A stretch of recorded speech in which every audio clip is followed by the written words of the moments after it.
په دې بنیاد باندې عام طور باندې چې کله دنیا کې یو مشکل راشي، ملک یو تکلیف راشي، مصیبت راشي، عام خلق چې دی هغه د حاکمانو حکمرانانو ته کنزل کوي، خیرې کوي، پوچ رد وایي.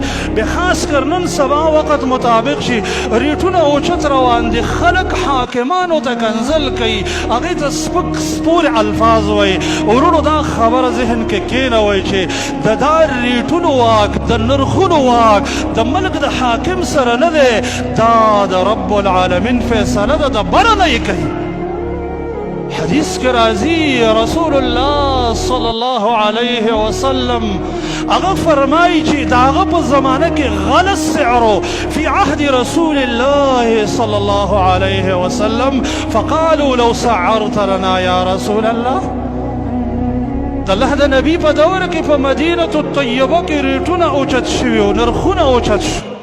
صحابه کرامو ته وفرمایل د الله رسوله که چېرته تا موږ له یو نرخنامه مقرر کړی وی چې د هغې نه باره چا سودا نه خرڅولې، هغه ورته وفرمایل ان الله هو المسعر الباسط القابض الباسط.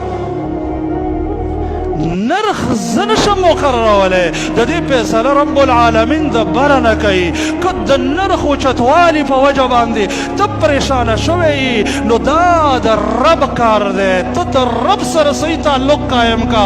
د حاکمانو د ملک د حکومت د کنزلو بدو سپکو سپورو پسې ته د خپلو ګناهونو جړا پر یاد الله ته وکړه، الله نه معافي وغواړه، امت د ټول د الله نه معافي وغواړي چې رب راضي شي او رب العالمین نرخونه راښکته کی. او کم مشکلات چې اسلامي ملکونو ته جوړ دي، مسلمانانو ته جوړ دي، کم مشکلاتو کې چې ملک دوچار دی، چې الله د مسلمان ملک د دې مشکلاتو نه خلاص کی.